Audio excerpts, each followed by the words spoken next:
Hey, how you guys doing? Welcome back to another episode of Soulja Talk the podcast. I'm your host, Staff Sergeant McPherson, and on this show we discuss military topics with current and prior service members. Today I have Sgt Franklin with me. How you doing, Sgt? Living the dream. Hey, Sgt Franklin. So kind of go ahead and introduce yourself a little bit to the people. Yeah, my name's Sgt Franklin. I'm a 68 Whiskey. I'm an emergency care sergeant here in 44th Med Battalion. I'm a platoon sergeant. I've been doing evac operations here for the last few years, and I'm really excited to be here. Appreciate that, Sgt. So, where you from, Sgt? I'm from Idaho, so far from home, out here in Fort Bragg. Okay, okay. So, where did you join the military at? I joined the military out of Idaho.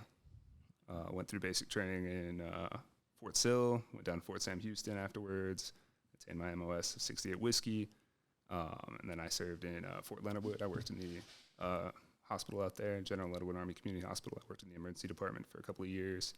I was NCOIC of an immunization clinic, and PCS'd out here in 2019, and I've worked a couple of battalions out here. Mostly been evac. I've spent some time in treatment, about a year in treatment.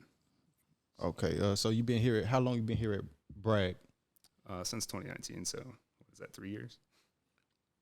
Okay, so once you joined, did you always want to be a medic, or did you have other? So when I first talked to the recruiter back in the day, 18-year-old, Mr. Franklin back then, I wanted to be a flight mechanic. I wanted to go work as a 15 Tango, and I thought it'd be a lot of fun to work up in airplanes or in helicopters. At the time I wanted to be a pilot.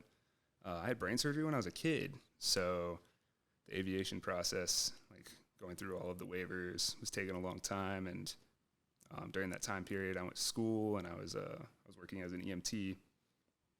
And the recruiter called me one day and he's like, "Hey, so this waiver is not going to go through. I don't think they're going to be able to work it out, but I have some other jobs available." And I was like, "Well, shoot, if you can make me a medic, like I'll come into the Army right now. I'll be a medic."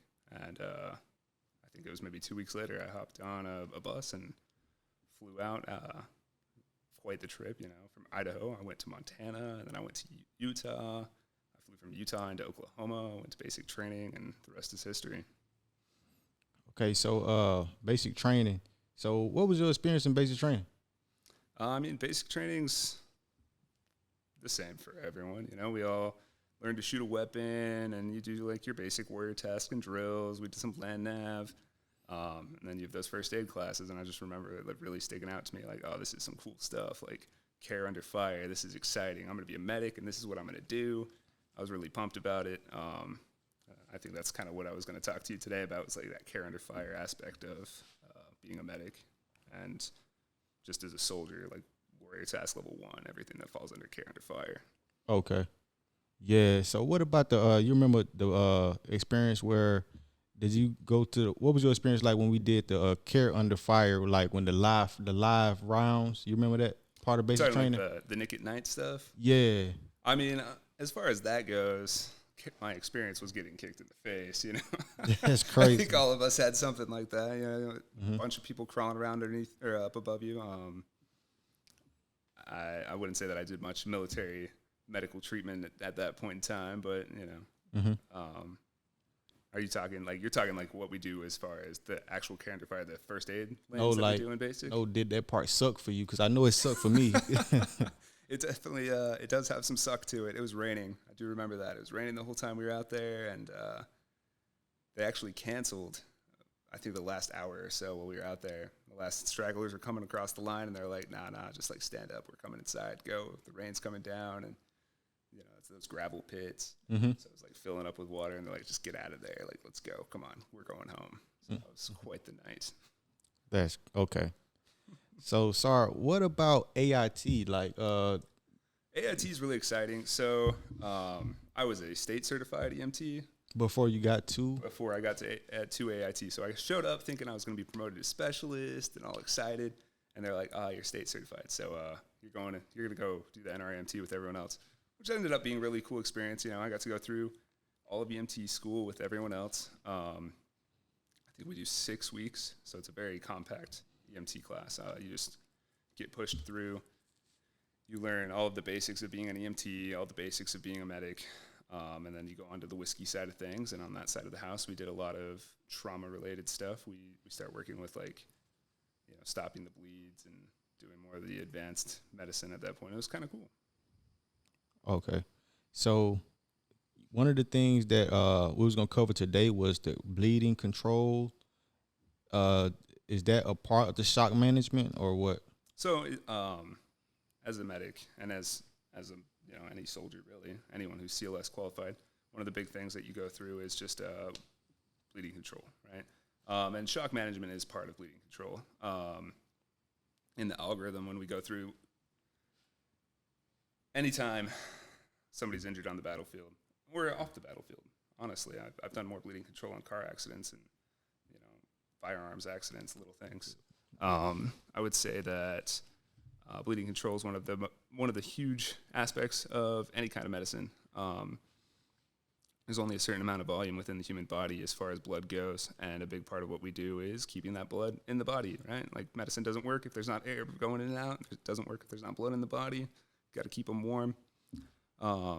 So as far as bleeding control goes, we typically, in the care under fire stage of things, which is where most of us do our warrior level training, we tend to do bleeding control as like tourniquets being our first go, right? In that care under fire stage, when everyone's like shooting and oh my gosh, I've been hit. We have that standard, like, hey, are you okay? Can you apply self-aid? A guy cracks open his IFAK, and the first thing in there is that tourniquet. So you're gonna pull the tourniquet out. Any kind of extremity hemorrhage, anywhere that's bleeding out of the arms or the legs, we just slap a tourniquet on there, high and tight. Whether that's the patient managing themselves or somebody getting up in there as quickly as they can, as soon as fire is suppressed, block that off, stop bleeding, right? That's where we lose the most blood the fastest. So. Okay, sorry. So I know different types of injuries cause for different types of, things that you guys use to stop the bleeding. Absolutely. So tourniquets are our first line of defense in the military, right? The majority of casualty deaths before like the big surge back in 2003 and going into that were extremity hemorrhage. So that's why we started implementing tourniquets as hard as we did. Because back in the day, a tourniquet was like, oh man, we're not doing that. Like, if I have to put a tourniquet on you, you're going to lose that leg. We can't do it.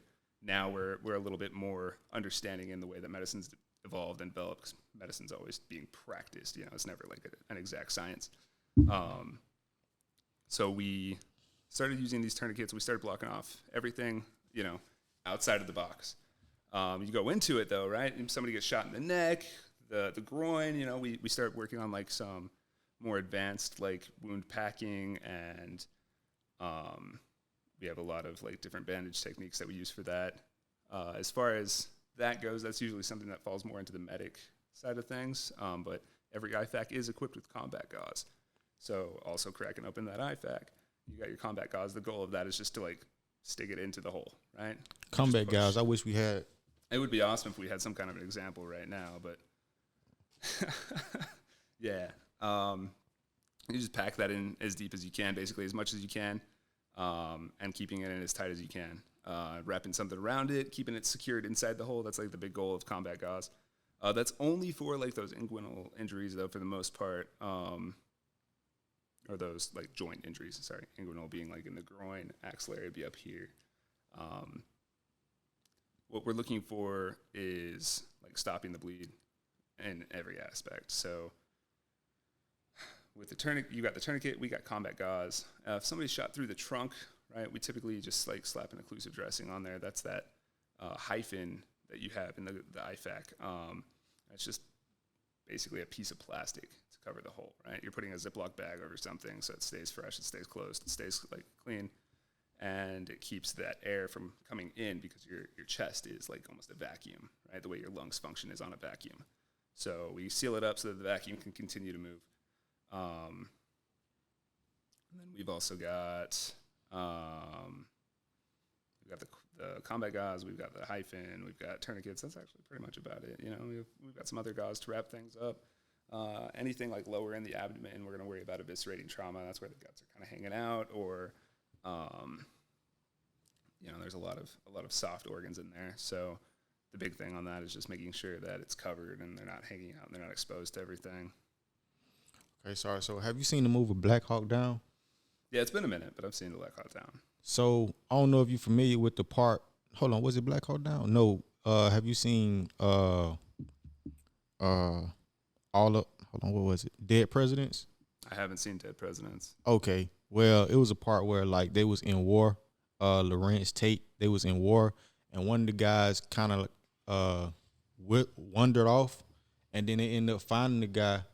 His whole like everything from the waist down was basically gone, and his guts was hanging out. Yeah. So they had some type of stuff that some type of needle.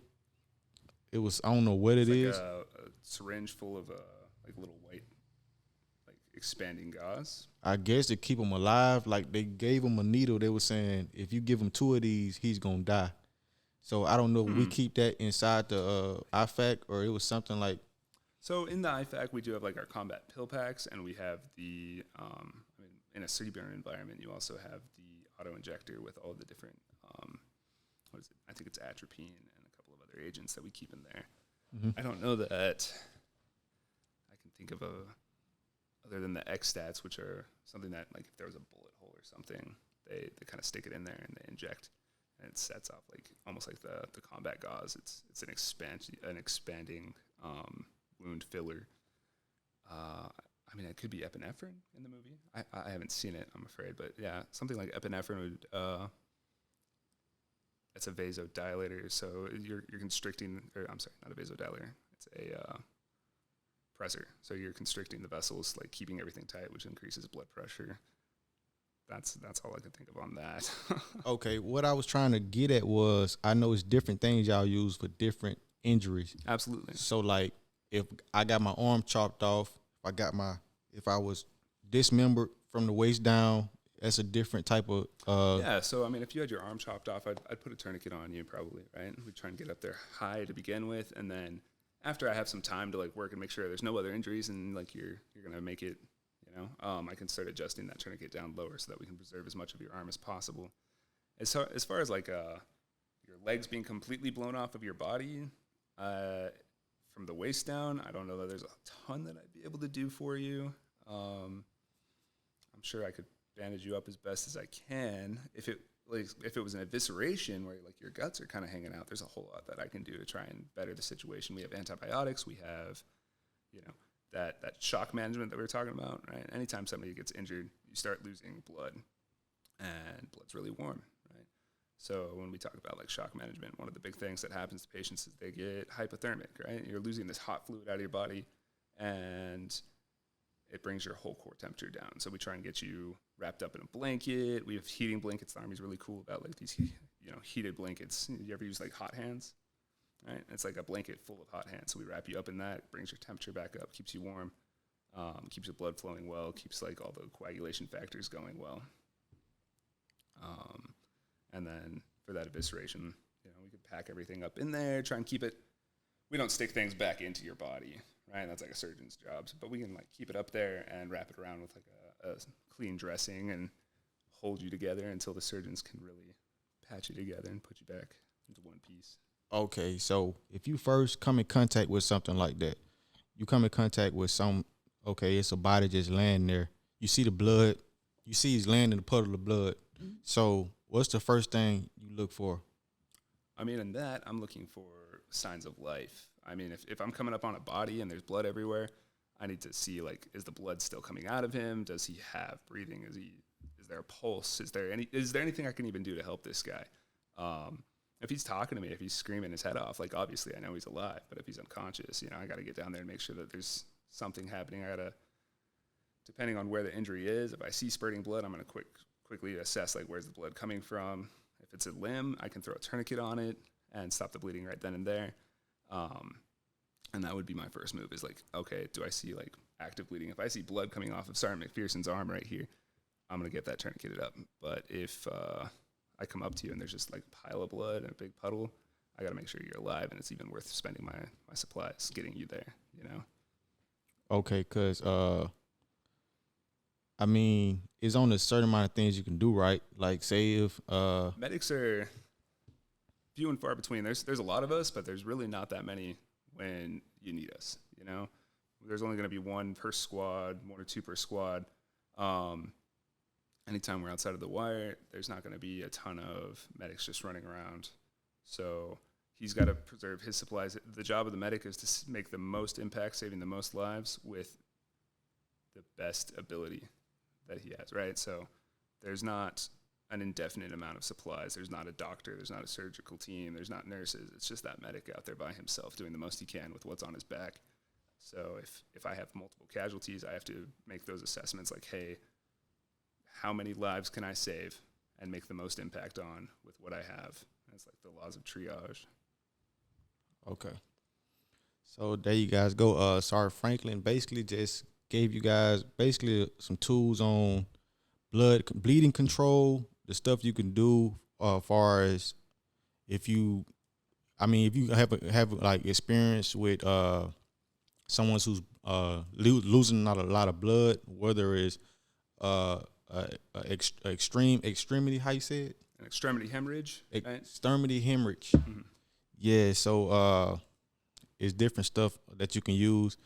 Sorry, Frank, you got anything you want to enclose? Anything you want to let the people know? I mean, I could talk about this all day, but got a short window of time, and we were just covering a small subject. So I'm glad to have been able to talk it all, and maybe what I said will help somebody down the road.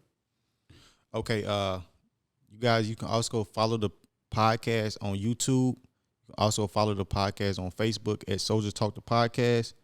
And this has been another episode, and I'll see you guys in formation.